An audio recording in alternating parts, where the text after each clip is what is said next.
2,000 years ago, ancient engineers built structures and devices so precise, so sophisticated, that modern scientists, armed with satellites, supercomputers, and centuries of accumulated knowledge, still cannot fully explain how they did it. Not metaphorically. Literally. Some of these technologies remain beyond our current ability to replicate with the same tools and methods the ancients used. That single fact should stop you cold. We live in an age of quantum computing and space exploration, yet we are routinely humbled by civilizations we once called primitive. The gap between what we assumed about the ancient world and what the evidence actually shows is staggering, and it keeps getting wider every decade as new discoveries emerge. In the next 10 minutes, you are going to encounter 7 ancient technologies that genuinely shocked the scientific community when they were discovered or studied in depth. Some were buried for centuries. Some were hiding in plain sight. And one of them forced researchers to completely rewrite their timeline of human technological development. Stay with us, because the final example on this list is the one that changes everything. Let us start with context. For most of recorded history, scholars operated under a relatively straightforward assumption. Human technology progresses in a straight line, moving from simple to complex. Stone tools, then bronze, then iron, then steel, then circuits. A clean ladder of progress. But archaeology kept finding things that did not belong on that ladder, objects and structures that appeared thousands of years too early, demonstrating knowledge that should not have existed yet. The scientific community initially dismissed many of these finds. Anomalies were explained away, measurements were questioned, and excavation reports were buried in academic journals. But as more evidence accumulated, the dismissals became harder to sustain. What we now know is that human ingenuity has never followed a straight line. It has always been messier, more brilliant, and more surprising than we wanted to admit.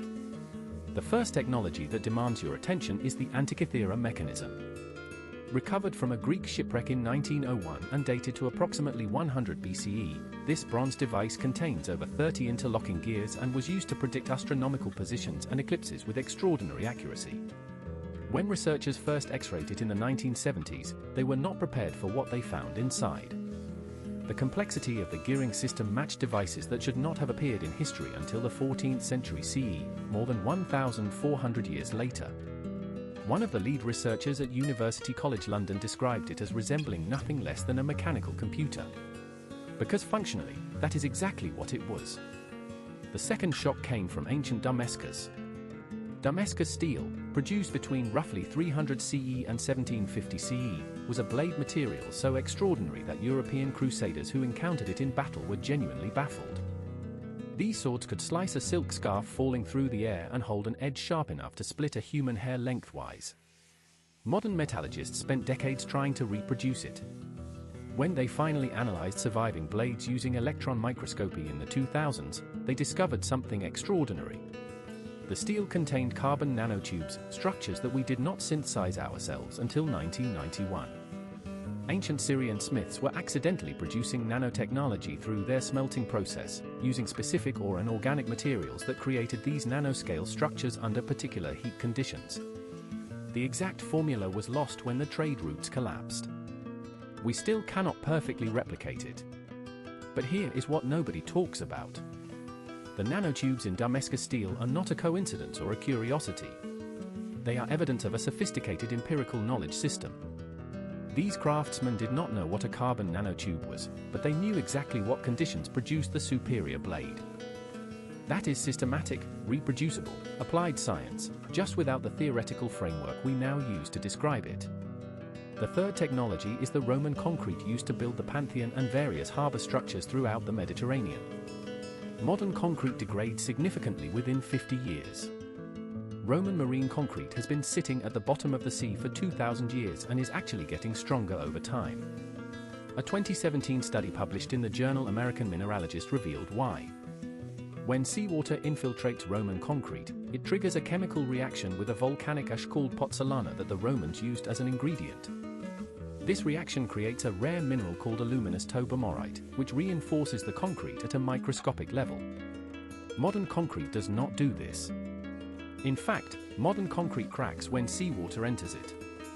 The Romans, through practical experimentation, created a material that our engineers are now actively studying to improve their own formulas.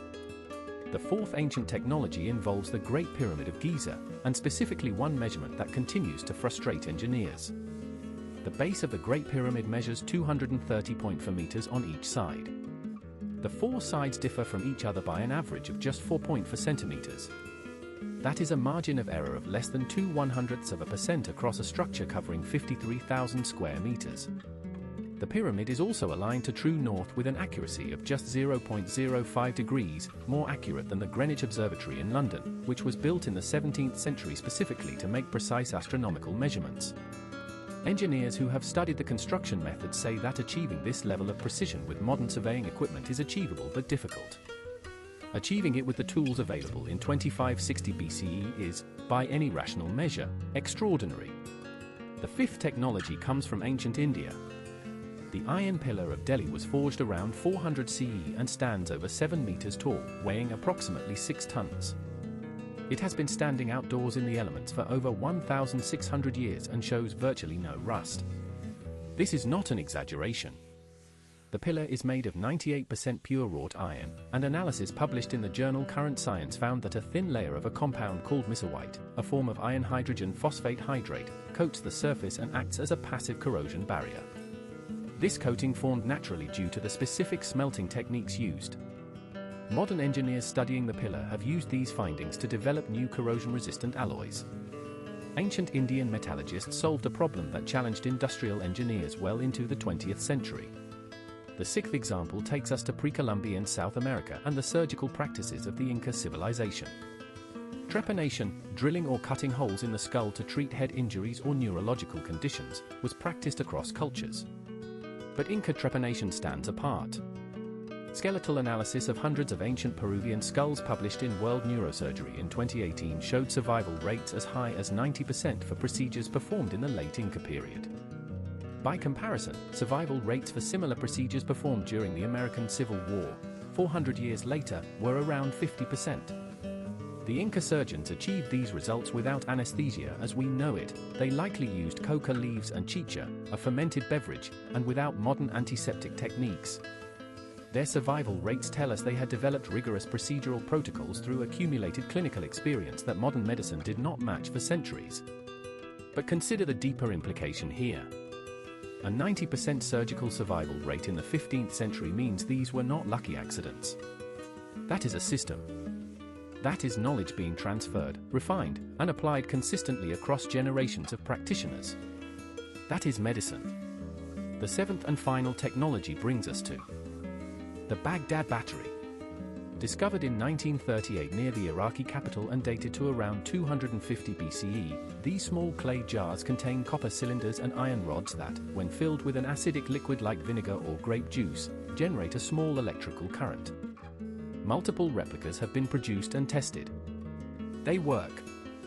Whether the ancients used these for electroplating, medicinal purposes, or something else entirely remains debated. But the fundamental fact is documented and replicated. A functional galvanic cell, what we would recognize as a battery, existed 1,800 years before Alessandro Volta is credited with inventing one in 1800 CE. What all seven of these technologies share is a common message.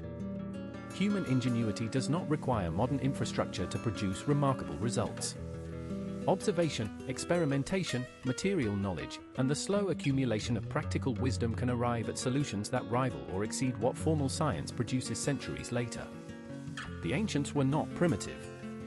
Before you go, if you learned something valuable today, hit that like button right now. Subscribe to History Vault YT for a brand new video every single day. We will see you in the next one.